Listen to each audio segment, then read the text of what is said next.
Tu es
Par un quiz. Bon, vous connaissez quel est le psaume le plus long dans la Bible? 119. Quand vous commencez à le lire, vous n'avez pas fini. Hein? Et quel est le psaume le plus court?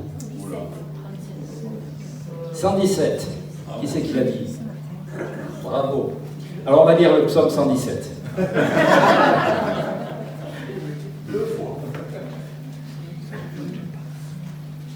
Louez l'Éternel, vous toutes les nations, glorifiez-le, vous tous les peuples, car sa bienveillance pour nous est efficace, et la vérité de l'Éternel durera toujours. Louez l'Éternel. Voilà. Alors ce matin, je vais parler de l'amour de Dieu pour les nations. Et je pense qu'on est tous convaincus, mais je vais quand même reposer quelques fondements. Et puis surtout, ce que je vais proposer, c'est que ensuite, on a un temps de prière pour différentes nations, par petits groupes. Voilà. Vous vous mettrez par quelques-uns ensemble, 3, 4, 5, et puis on va prier pour différentes nations. Et je crois que c'est important, actuellement, dans ce temps qui, sur le plan géopolitique, est quand même très agité, que ce soit en France, que ce soit dans toutes les nations, certaines peut-être plus que d'autres, et bien je crois que c'est important de prier. Et je proposerai qu'on prie pour Israël, pour l'Iran, pour la France, pour un autre pays. Voilà. Et je crois que c'est important, en tant que croyants des nations, de se mettre du côté de Dieu pour prier pour les nations. Car on sait que Dieu aime toutes les nations. Je vais prendre par exemple la lettre de Paul aux Romains, Romains 15, au verset 9 à 11. Alors il cite des passages du Premier Testament, du Deutéronome, des psaumes aussi. Romains 15 au verset 9. Les païens glorifient Dieu pour sa miséricorde, selon qu'il est écrit, « C'est pourquoi je te confesserai parmi les nations, et je chanterai en l'honneur de ton nom. » Il est dit encore, « Nations, réjouissez-vous avec son peuple. » Et encore, « Louez le Seigneur, vous toutes les nations, et que tous les peuples le louent. » Et Isaïe dit aussi, il paraîtra celui qui s'élèvera pour commander aux nations, et les nations espéreront en lui. Toutes les nations, tous les peuples sont invités à célébrer Dieu. Et on retrouve ça un peu comme un filigrane, comme un fil conducteur, dans toute la Bible. On le retrouve dans l'Apocalypse, où il est sans cesse dit bien que tous les peuples, toutes les tribus, toutes les langues, toutes les nations vont se trouver devant le Seigneur. Dieu aime les nations. Dieu aime toutes les nations. Il aime les personnes, mais il aime aussi les nations. Et au milieu de cette réalité, il y a quand même quelque chose de spécial. Dieu a fait un choix spécial vis-à-vis d'Israël. Dieu a choisi Israël d'une manière particulière. Et quand on lit dans le Deutéronome, le cantique de Moïse, Deutéronome 32, c'est vers la fin de sa vie. Moïse sait qu'il ne va pas traverser le Jourdain et aller dans le pays promis, mais il a accompagné tout le peuple. Et dans le Deutéronome 32, au verset 8, il y a une phrase qui m'a souvent touché. C'est quand le Très-Haut donna un héritage aux nations, quand il sépara les uns des autres les fils d'Adam, il fixa les limites des peuples d'après le nombre des fils d'Israël. C'est-à-dire quand Dieu a choisi de placer les peuples dans quel et tel endroit, on dirait qu'il les a choisis d'après Israël. Il a choisi Israël en premier, il a dit voilà, je vais lui donner ce pays, et puis les autres nations, je vais les organiser autour. Moi j'aime bien imaginer le projet de Dieu, alors c'est un peu d'imagination, mais voilà. Il a vu ce terrain-là, ce pays, ce bout de terre qui n'est pas très grand, qui est grand comme 2 ou 3 départements français, eh bien, je vais le donner aux Hébreux. Et puis, comment mettre les autres nations sur cette terre? Alors on blague des fois en disant la France, on va la donner aux Français, parce que c'est le plus beau pays, ils en ont besoin parce que ce sont les plus râleurs. Bon, mais on peut imaginer tout ce qu'on veut. Mais en tout cas, voilà, il y a un choix de Dieu qui est déterminé pour Israël. Et comme les Hébreux n'étaient pas un peuple, eh bien, ils ont été amenés à cheminer, ils ont été conduits dans des parcours assez étonnants, ils ont été en exil, ils sont revenus, ils sont repartis, ils sont revenus, mais plusieurs fois pour former vraiment un peuple, pour les unir. Il y a un commentaire de André Chouraki sur ce passage-là. André Chouraki, c'est une personne qui a traduit toute la Bible avec une approche, on va dire, très rugueuse, moi j'aime dire. Parce que quand vous lisez la traduction de Chouraki, de la Bible, c'est pas du français courant. Hein. Voilà. Et alors, il fait un commentaire, il dit que le premier des bienfaits de Adonai, c'est de donner une terre à Israël.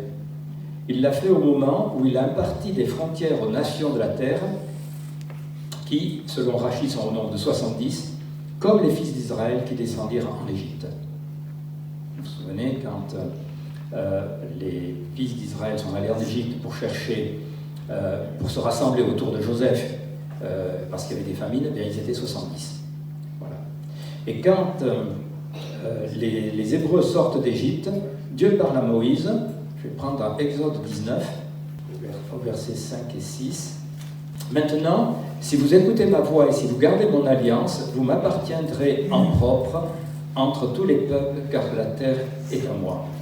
Quant à vous, vous serez pour moi un royaume de sacrificateurs et une nation sainte. Il y a un choix particulier, voilà, et avec une destinée particulière pour ce peuple, qui a vécu bien des vicissitudes et des allers-retours, mais en tout cas, il y a ce choix particulier de Dieu pour ce peuple. Et quand un roi étranger qui est Balak veut maudire Israël, il appelle un devin. Vous avez probablement lu ça, c'est raconté dans le livre des Nombres, Nombre 23. Il appelle un devin, un magicien, si vous voulez, et il lui dit, maudis ce peuple, parce qu'une fois qu'il est maudit, il est maudit. Et alors Balaam, ne peut pas le maudire. Et dans Nombre 23, on a les paroles qui sont prononcées, alors que c'est un sorcier ou je ne sais pas quoi. Il prophétise, Nombre 23 au verset 9, « Je le vois du sommet des rochers, je le contemple du haut des collines. Voici un peuple qui a sa demeure à part et qui ne fait pas partie des nations. » Il est à part, et ensuite, plusieurs fois, il l'a béni. Balak n'était pas content, il lui dit, on va prendre les choses autrement, et de nouveau, Balaam bénit ce peuple-là. Et parce que c'est un peuple vraiment qui est différent. Mais Dieu aime aussi toutes les nations. Et quand Dieu a formé ce peuple d'Israël, il n'a pas oublié les autres peuples, les autres nations. On en est, j'espère, tous convaincus. Mais dès que Dieu a mis à part Abraham et l'a appelé pour qu'il forme un peuple, il lui donne une prophétie qui est importante et qui a été reprise plusieurs fois. C'est dans Genèse 12. Il dit à Abraham, « Je ferai de toi une grande nation, je rendrai ton nom grand, deviens donc une source de bénédiction, je bénirai ceux qui te béniront. Je maudirai celui qui te maudira. Toutes les familles de la terre seront bénies en toi. » Les nations, les personnes, les peuples qui bénissent Israël seront bénis. Non.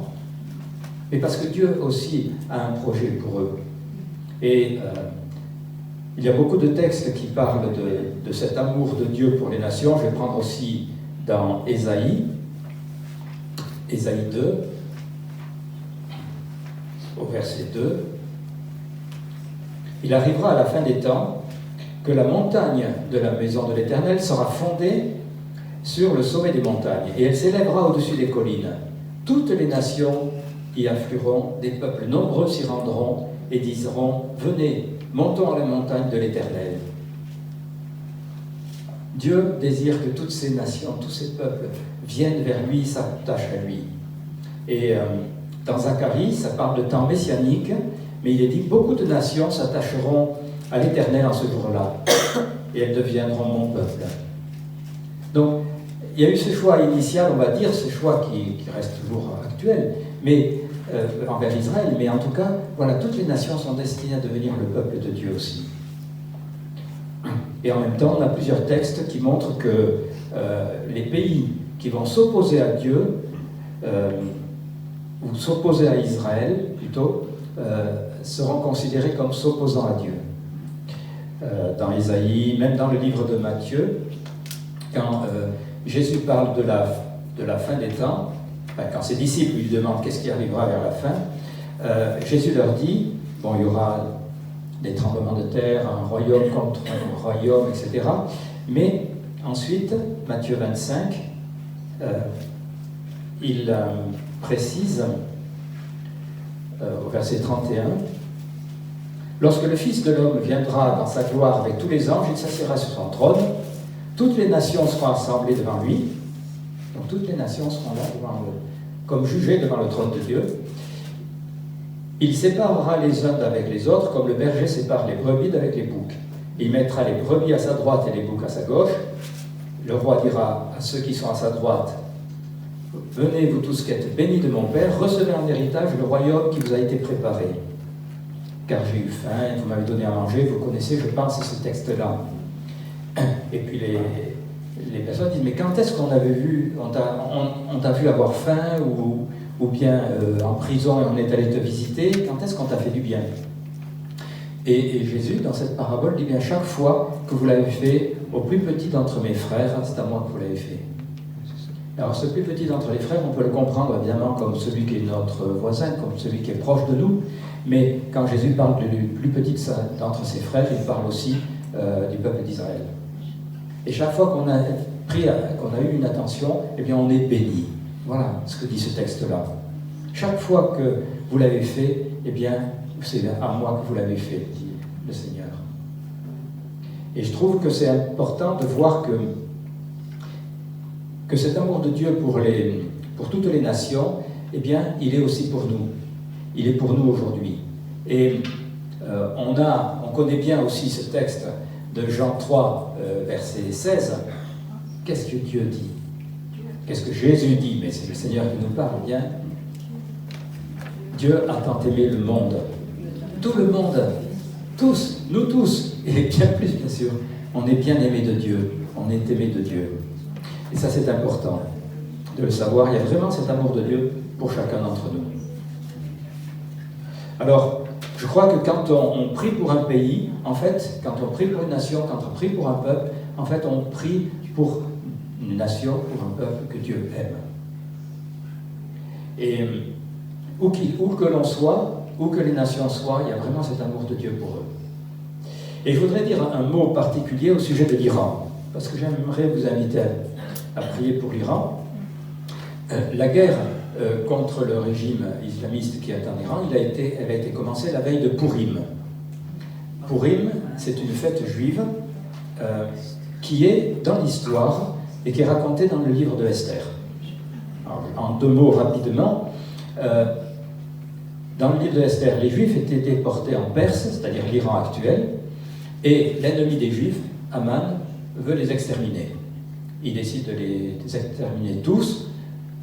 Il a même l'accord du roi, Assuérus, et par un miracle, par une intervention miraculeuse de Dieu et de la reine Esther, les Juifs peuvent se défendre et ils renversent ceux qui voulaient les tuer. Et le jour de cette révolte, c'est ce qui a été appelé Purim. Voilà. Eh bien, on peut faire vite le parallèle avec l'Iran actuel. Alors, l'Iran, c'est l'ancienne Perse, et les islamistes qui sont au pouvoir ont quand même juré de rayer Israël de la carte, comme ils disent, du fleuve à la mer. Et Israël se défend. Alors attention, en Iran, il y a quelques personnes qui sont franchement opposées à Dieu, mais une grande partie de la population n'est pas opposée à Dieu. On y trouve des gens qui sont musulmans, on y trouve des gens qui sont chrétiens, on y trouve... Mais beaucoup de personnes ont besoin d'être sauvées et protégées. Et je crois qu'on a besoin de bénir l'Iran. Et on pourrait faire la même remarque dans beaucoup de conflits qui se passent dans le monde. Alors, comment prier pour un pays, pour une ville, ce serait pareil. Comment prier? Je voudrais donner quelques touches avec des exemples que l'on connaît bien, en tout cas j'espère. Et c'est pas pour donner des recettes, parce qu'il faut écouter le Saint-Esprit, il faut prier comme le Saint-Esprit veut nous inspirer. Et tout à l'heure, je vous inviterai à prier par petits groupes, hein, je me répète, mais je crois que ce matin, on a besoin de prier pour différentes nations. Et on a besoin de voir comment Dieu a inspiré des personnes pour prier. Et puis ensuite, nous, on le mettra en pratique. Dans Genèse 18, c'est au moment où Abraham intercède pour Sodome et Gomorrhe. Dieu vient à sa rencontre, ils mangent ensemble, ils ont une discussion, et Dieu, il est dit, c'est pas nommément Dieu, mais tout le monde comprend que c'est Dieu, ou que c'est l'ange de l'Éternel, lui dit, je vais aller voir si ce que j'ai entendu est exact, et si c'est ça, je règle de la carte Sodome et Gomorrhe, et je détruis toutes ces villes. Et Abraham se met à plaider avec Dieu, un peu comme s'il était un avocat. Il dit, oui, mais toi tu es un Dieu juste, donc s'il y a des justes dans cette ville, tu ne vas pas les mettre à mort comme avec les impies. Et il commence à marchander, ou à discuter, ou à plaider devant Dieu, en disant, mais s'il y en a 50, oui, alors Dieu se laisse réfléchir, il dit d'accord. Et puis voilà, de fil en aiguille, eh bien, il arrive à 10. Et pour 10, non, je ne le détruirai pas. Et il n'y avait même pas 10 justes, mais quand même, Dieu a sauvé Lot et sa famille. Donc là, c'est une façon de plaider en parlant de l'amour de Dieu, en disant, mais tu les aimes, Seigneur, tu aimes les gens. Ensuite, je vais prendre ça dans Nombre 6, on peut bénir des personnes et bénir un peuple. Dans Nombre 6, au verset 22, c'est une formule de bénédiction qui a été reprise depuis longtemps. Les Juifs prient comme ça, les chrétiens prient souvent comme ça, les protestants l'ont repris au moment de la Réforme comme quelque chose d'important. Il est écrit, Nombre 6, verset 22, vous bénirez ainsi les Israélites, vous leur direz que l'Éternel te bénisse et te garde, que l'Éternel fasse briller sa face sur toi et qu'il t'accorde sa grâce, que l'Éternel lève sa face vers toi et te donne la paix. C'est ainsi qu'ils mettront mon nom sur les Israélites et je les bénirai. Une seconde manière de prier pour un peuple, c'est de bénir, d'appeler la bénédiction de Dieu. Et on est appelé à bénir. Une autre façon, bien j'ai cité Esther, comment Esther, quels arguments elle a pris pour la liberté de son peuple quand elle s'est retrouvée auprès de Ahasuérus. D'abord, elle a dit avoir la vie sauve, et puis sauve la vie de mon peuple. Parce que nous avons été vendus pour être exterminés, tués, massacrés. Donc, sauve ma vie et sauve la vie de mon peuple. Priez pour ceux qui sont opprimés, en étant solidaire de ceux qui sont dans la difficulté ou dans la douleur. C'est moi et les miens. Sauve-moi et sauve les miens.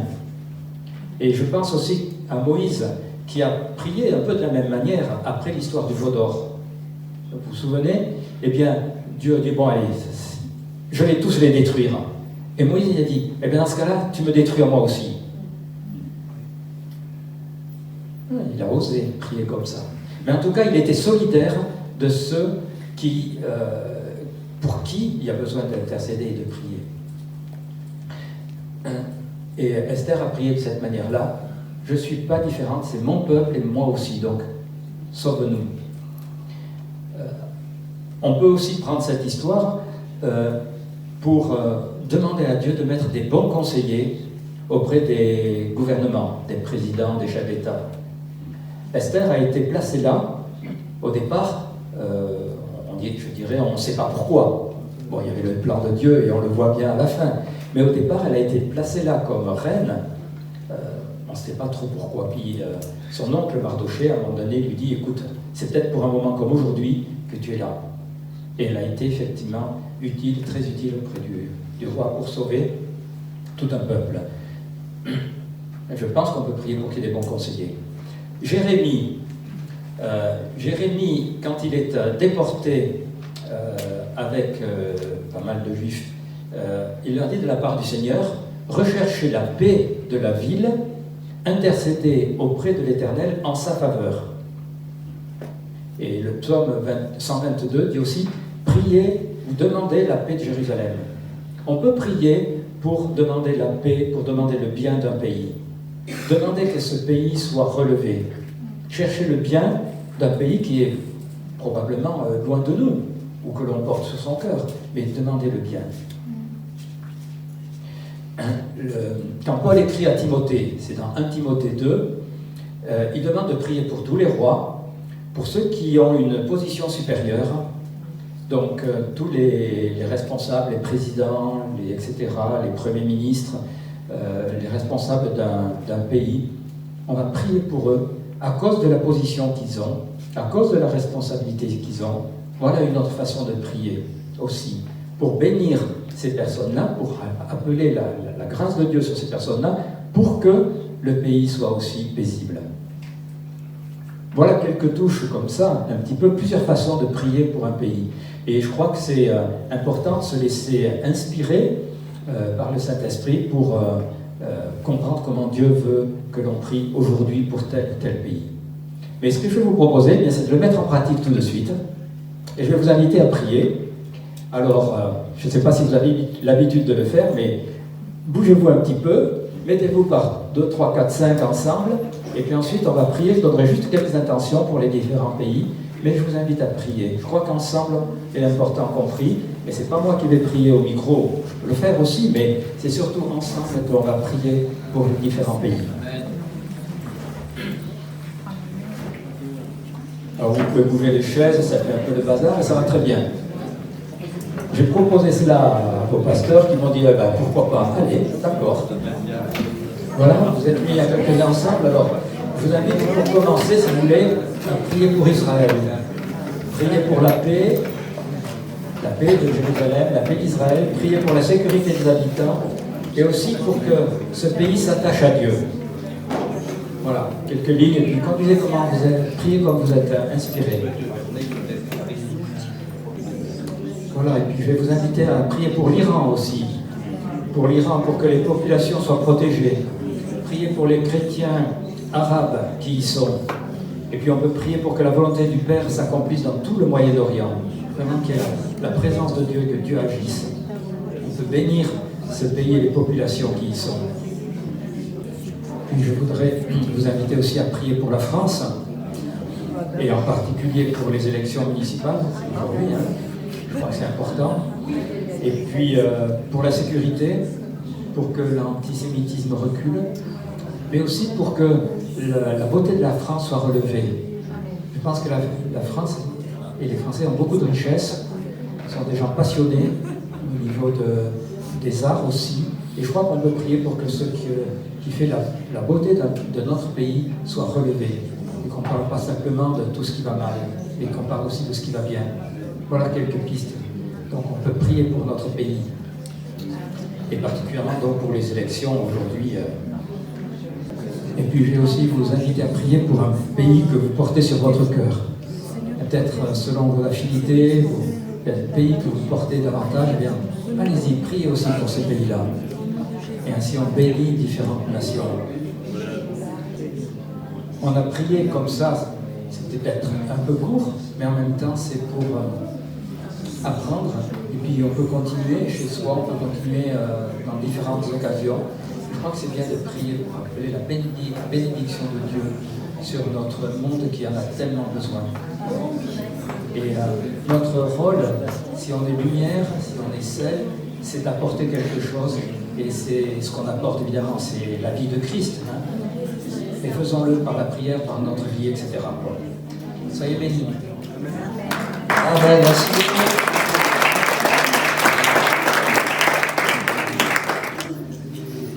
Est-ce que vous voulez invoquer le nom de Jésus sur l'Aveyron? Amen, alléluia, Amen. Jésus. On a prié pour les nations, on a prié pour Israël en particulier, pour tout ce qui se passe. Mais Dieu nous a donné l'Aveyron, il nous a planté étrangement. Il est même allé chercher des Brésiliens. Amen. Il est allé chercher le pasteur Teferi en Éthiopie. D'accord? Il est allé chercher des Allemands, des Suisses, des Belges. Il y a, il y a eu des Colombiens, il y a eu des Argentins. Mais il a appelé plein de nations dans cet endroit et vous n'êtes pas là par hasard.